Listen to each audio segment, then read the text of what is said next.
All right, good afternoon. We'll get underway. I've got a few things to get through. Then we're going to have a go at looking at 3 different videos. Hopefully I can work the technology to make that happen. We'll start off by just acknowledging a few milestones. We've got a few boundary umpires that have umpired their first Division 1 game lately. So Archer Charles will be this week. Andrew Jenke, Edward Milsom, Joshua Reck and Scott Thorpe all debuted last weekend. There were a couple that I forgot to acknowledge at the start of the year, boundary umpires, so Michael Duffett and Mason Hadari. So it gives you a bit of an indication of the depth of the boundary umpires at the moment. They're a bit light on at the top and they're giving some youngsters a go. But well done to all those guys for stepping up to the plate and getting their first Div 1 game. On the 50th game front, we've got Robin Perry and Mark Thomas from the goals. And in the field, Nick McInerney makes his 100th game this week. And Matt Harris, who's doing all sorts of housekeeping, is a talented man, Matt. He's obviously able to do more than one thing at a time, which is something better than I can do. But well done, Matt, on your 200th game. You've clocked them up nice and quickly, so well done. All right, so some other things I need to mention. With the email that I'll put out after this Zoom, I'll attach the latest version of the 3K time trial results. We had the last run a couple of weeks ago, so I'll just put them out so you can check them out if you're interested. And that will be the last one for the year. For those that were keen to do Div 1 and missed the time, then just come back, prepare yourself better next year and be ready to go at the start of 2022. A note about valuables in change rooms. We had a Div 7 game a couple of weeks ago, Anzac Day, where we didn't have any umpires gear that went missing, but we did have a whole bunch of players' bags taken from the away team's rooms, which was upsetting for them. And sport was apparently a really good day, but it's just a reminder that we should not be leaving valuables in our bags at trainings or in game day. If you've got watches or if you've got wallets or keys, make sure that you give to someone to look after them during the game. Just a good chance to remind everyone that that's something we need to do. Skill drills. So last year with COVID, we weren't able to do them like we normally do. I know Greg's been doing with the first years over pre-season, but once a month I'll get my skill drills happening on a Wednesday night, and not only the first and second years can get involved, I'd encourage the third years to do it as well, because you guys missed out on doing it last year. If anyone else wants to get involved, they're more than welcome. But I'm doing it this Wednesday night, so just make sure you bring along a whistle if you're in that group and you want to practice some of the skills that we want the new umpires to be learning. Association food nights on this Wednesday night, so first Wednesday in the month. That means after training, not only are we having the drinks that we normally have in the rooms, but the association put on some sort of food. This week's a barbecue, so $5 for a barbecue and a drink. Make sure you bring along some cash for that. Thanks to all those who put their hand up to umpire the Aboriginal Power Cup. That was it's been something that's been really popular in recent years. I got lots of guys putting their hand up to do that. So much so I've only got 3 that are going to do both days, and they're the 3 that got in first. Other than that, everyone else is just getting one of the days, and I'll send that out in an email that gets sent out tonight, and further details will be sent out closer to the carnival. Okay, a couple of issues for game day to be aware of. Runners, although it's not a priority, you should be spending too much time worrying about it. If you're made aware or you notice it yourself that the runners are spending too long out there, there may be a coaching tactic to fill up space, or they may just be being slack and getting off when because really their job is to get on and get off. They're not meant to be coaching or anything like that. I just want you to communicate with the runners to start with, make sure they're well and truly aware of the fact that they need to get on and get off, communicate properly, and if they persist in doing the wrong thing, you can pay a free kick, but you would hope that they would listen to you if you give them a warning. Okay, melee rule. Most of you be aware of how the melee rule works. Essentially, if we've got a melee breaking out, if you can get the game going, so paying a free kick or calling play on, then do so. And if the players continue to push and shove and fight after that, then the clubs can be fined under the melee rule. If you can't get the game going, then you need to blow the 3 whistles, and if they keep pushing and shoving, then again the clubs get fined. I want to show a couple of videos tonight of instances where we could have paid a free kick or even used a yellow card or 2, and it would have stopped, I would have thought, the melee that came on afterwards. The umpires didn't do too much wrong, but I'm going to have a go at sharing screen, so just bear with me. This is where this might take a little bit of a while to get it working. All right, the first one's of a game, Jeps Cross and Kilburn, a couple of weeks ago. And what actually happens here is Brett Crowhurst is the umpire. He issues a red card for a headbutt, which is fair enough because the player does headbutt and end up getting, I think, 3 weeks for it. But I reckon there's a couple of things that Brett could have done to reduce the chances of the headbutt occurring. And so I'll just roll the video and I'll play it a couple of times. So we've got Jeps Cross in the blue, Kilburn in the black and white. So push and shove here, and then there's a little headbutt that happens right there. You can see the number 14 for Jeps Cross is feeling it. Brett steps in, does the right thing, issues a red card. Kilburn player gets sent off. When he realises he has to go through interchange, he comes back. That's it. I'll keep it rolling, just not to make fun of Brett. I did this a couple of times in my career, and I was on TV for doing it, so I just remember what he did. He ended up paying a 25 here. I'll talk about that in a minute. After he's paying the 25, players tell him, no, you're going the wrong way, mum. And so then he realised he has to go the other way.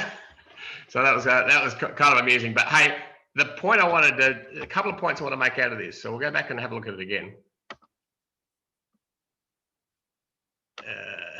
And this is where you're going to have to bear with me with the technology.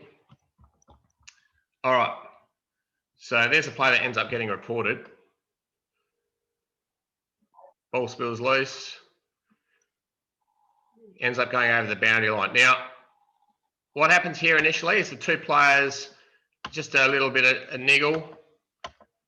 Nothing is going to eventuate there.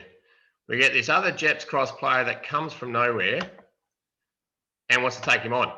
From here on in, if you see a 3rd man in like that, pay free kick. That Jeps Cross player is the one that caused the escalation here.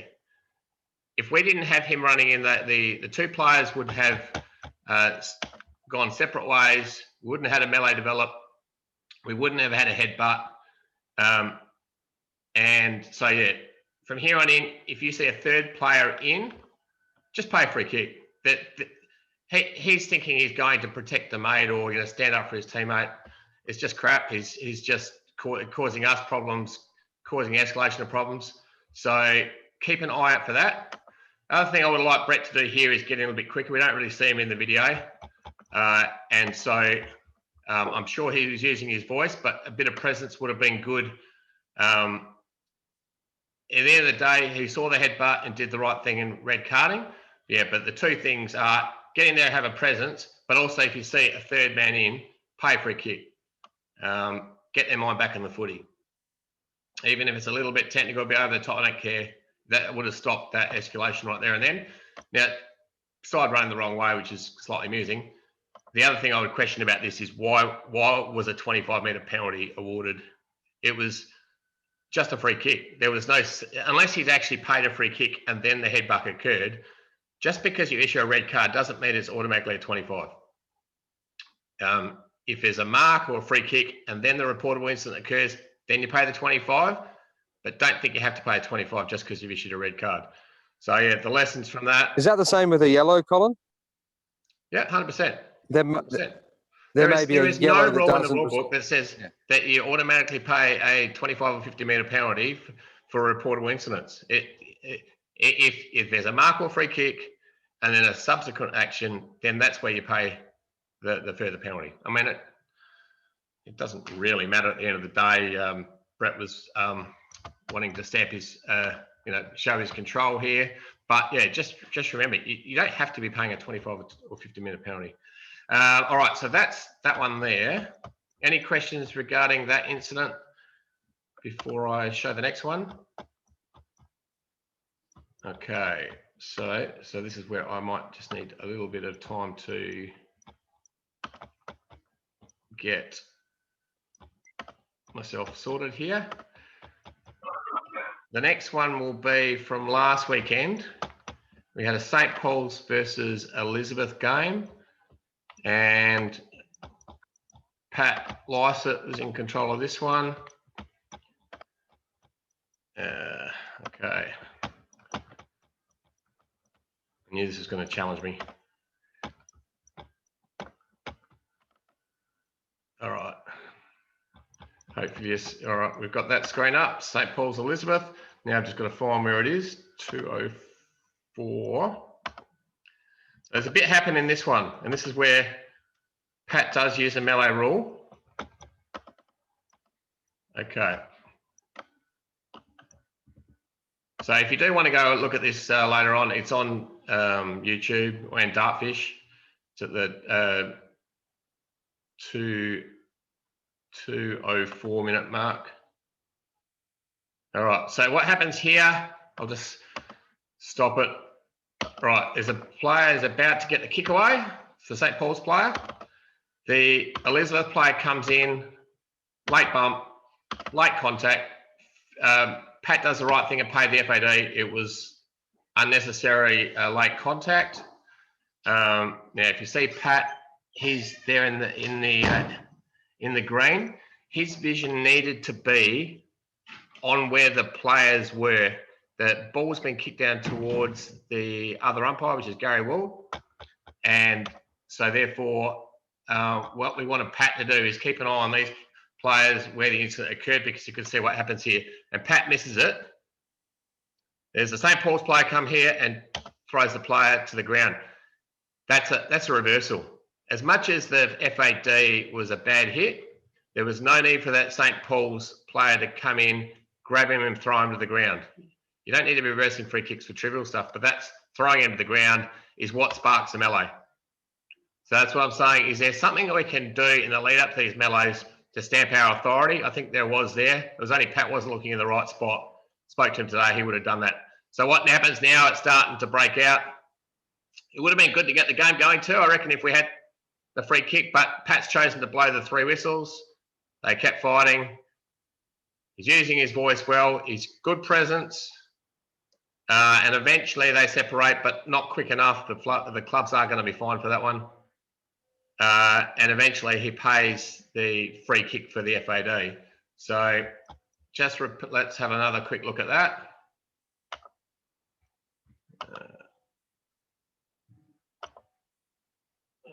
Just bear with me. Okay, here we go. All right, number 17, St. Paul's gets the ball here. Kicks it, bump late, good FAD. And you want to get in there and have a bit more of a presence than Pat's doing. But the moment you see something like that, reverse it. That St. Paul's player did not need to do that. He's caused the escalation, and therefore we've got a melee as a result. All right, any questions on that one? So yeah, Cole. The umpires did in both situations, just some stuff that they could have done a little bit better. Yeah, Matt? The video before, you said as soon as you see a third man come in, pay a free. Yep. Before he got thrown to the ground, there was another St. Paul's bloke that came in and shoved him as a third man, come in saying, "Don't do that shit to my mate." Is that still, you're saying that one's a bit too soft, even though he's the third man in? So you're talking about the St. Paul's or the Jeps Cross? So with the St. Paul's one, so there was, before he got thrown to the ground, Yeah. he got a little push in the chest from another bloke. Yeah. So yeah. Happy for you to stand. Oh, well, in that instance there, you wouldn't reverse it for that. The FAD was, you'd want to maintain the FAD, but have a presence, tell them to stay out of there. And then the moment they do something like grab hold of them and throw them to the ground, then that's a reversal. If he comes in third man and does a soft one like that, do you want us to stop the play so they don't get, that team doesn't get an advantage? Yeah, happy with that. Quick play. Okay. Happy with that. Yep. Yeah. Well, the point from this discussion is to communicate, make your presence felt, stamp your authority on these situations, and so that the players realise you've got control and they don't take it into their own hands and think they have to control it. And the moment they feel like they have to make a point and stand up for their teammate, they'll do something stupid and then it escalates. So, I don't have a problem with what you suggested. Anyone else? All right, let's get on to the coaching video from tonight. So, hope you've had a chance to have a look at that. If you, just a reminder that each Monday morning, I'll put up the week's coaching video onto the umpiring page of the league's website so that you can have a look at it beforehand, because having a look at videos on Zoom is a bit average at times. So hopefully someone's had a chance to have a bit of a look at this, but there's what's your decision to start off with 5 different examples, a couple of interesting ones here.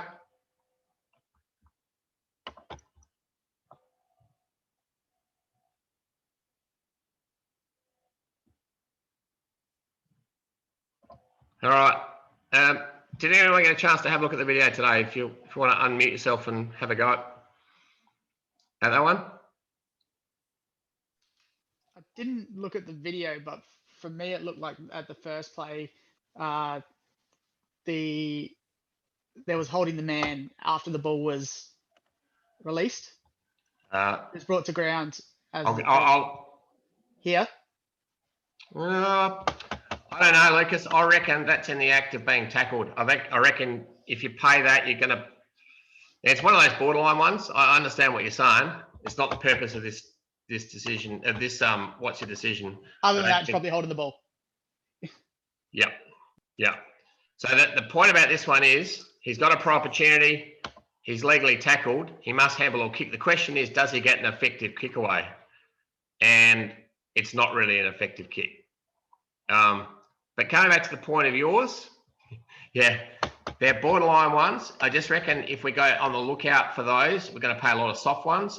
But if it's obvious and blatant, where he's pulled to the ground well and truly after he handballs a kick, that's when you pay. You're holding the man. But that one, I didn't even see that until you were pointing it out. So that's what I'm saying. Don't go looking for it. The obvious and blatant ones will stand out. All right, decision 2.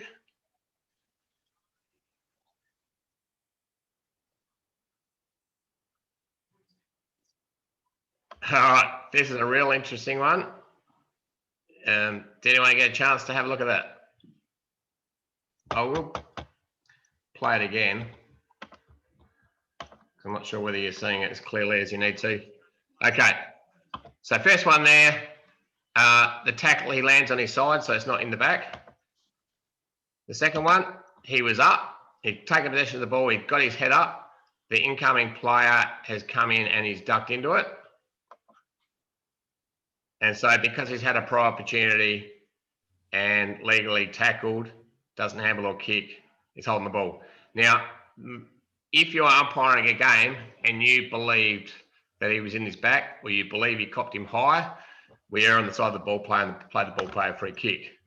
But in looking at that video, and you can look at it again and replay later on if you like, the umpire did get it right in summing up that actually they really weren't ball player free kicks, and the holding the ball was the best option in that case. But again, 50-50, if you're unsure whether he is ducked or not, or you're not sure whether he's landing on your side, you're not going to, no one's going to lose any sleep if you protect the ball player. But that's where you want to work hard to get in the right position to be able to see if it is an illegal tackle or not.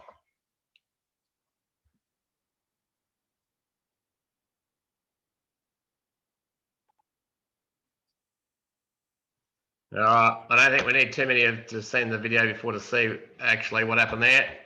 Oh, it's a nice, easy one just to make everyone feel good about themselves. Paul Smith, you want to unmute yourself and let us know what you thought there? He had prior opportunity to handball kick and was tackled without getting an effective handball kick away, holding the ball. Yeah, correct. All right. Just like one of those quiz questions when you're halfway through the night, you don't think you're going to get one, they throw an easy one in for you.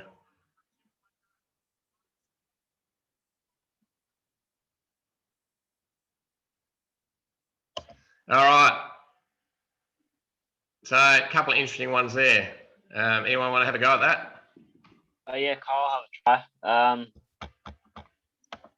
Was a bit holding the ball or two, so you just dropped the ball, or? Oh, you're a harsh man, Jacob. Let's have a look. So first of all, the first thing about the marking contest, does the player behind push the player out in front? Yeah. If you slow-mo it, there's no real contact there. He just dives forward. So correct call is play on there. Mm-hmm. Now, if you want to say that you just dropped that, Yep. you could say that's holding the ball. My thought is it spilled out in the tackle, and then he's one of those ones where he's pulled away. All right. So, but does anyone want to agree with Jacob? Because no. All right, I can see how you saw that. Yep. My opinion is probably a little bit harsh on that one. All right. But I like the fact you gave it a crack, mate. Yeah. Okay. Yeah, getting back to Lucas's point early on, they're the ones where the ball spills free and he's clearly dragged the ground after that we're looking for the holding the man. Colin, did the umpire pay advantage on that one? I don't know. They stopped the clip. But again, in those situations, it's up to the player to choose whether he takes advantage or not. So, yeah, he pretty much blew the whistle as he was kicking it. So you would, if that ball sprays free, sprays to the side, you would probably bring back and give another shot. But if it goes through the goal, you'd probably just give the all clear. Colin. Yeah. That wouldn't have been advantage because wasn't it his own teammate, the one that got penalised holding the ball? Oh, right. Hang on. No, we just said it wasn't holding the ball, mate. We were saying it was a holding No, the man. I know, but I'm pretty sure the umpire pays holding the ball here. And then the South player picks it up, so it wouldn't be advantage. How do you know he plays holding the ball? What else was he going to pay there? Holding on. Ball spills free and he's dragged the ground. Okay. Yeah. So that was the discussion that we just had then with Jacob. Is pretty harsh one to say that he dropped the ball there. I reckon he's tackled immediately, ball spills free, then thrown to the ground. And so in that case, it would have been advantage. It wasn't going to be easy, these decisions. I knew we'd get some variety of opinions. We've got an easy one to finish with. So I want to, Lucas, have a go at that one, mate. See if we can agree with that. No, I reckon that one's high instead of holding the man, actually. Whatever, it's a rough interference. All right, I'll run through the last few decisions. So, and yeah, some good messages here from Shane Harris, who does the videos. Must protect the ball player. Clearly high. Don't start reading anything into anyone, whether he's dropped the shoulder or whatever. Obvious and blatant high tackle. Important we get them. And if the umpire in charge doesn't get them, then the other umpire should be overruling. We don't overrule too many decisions, but that one we need to. So can we see the ball with head and shoulders work ahead of the contest? So you'll see here, Tom Burke is the umpire. He sees that the player is going to get the handball or kick, and he starts working in that direction, and that's where he's able to see the free kick. So good movement to be able to see the free kick, which is definitely a high tackle. React to what happens.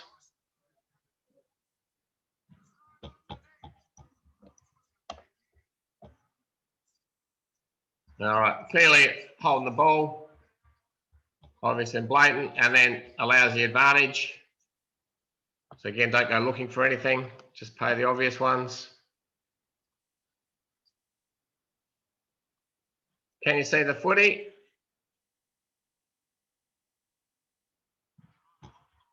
All right, so the footy wasn't held in. He just tucked it underneath the arm, and at the end of the day, he threw it out or dropped it.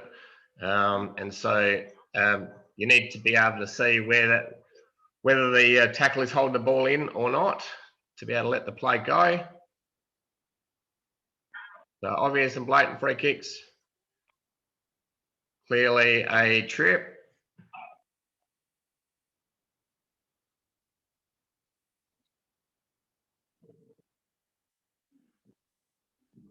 So clear handball or kick. What do you reckon on this one? That's clearly a throw.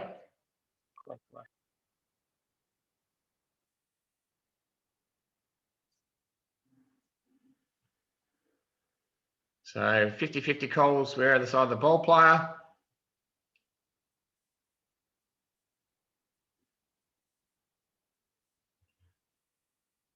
So did he land his back? Did he land his side? Land his back enough for that to be a free kick. And again, if we're paying those all ball player free kicks, no one's going to lose any sleep over it.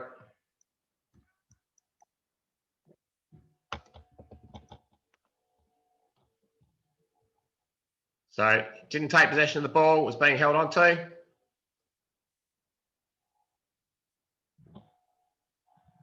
There was one player going for the ball there, one player that wasn't. So is it a genuine attempt?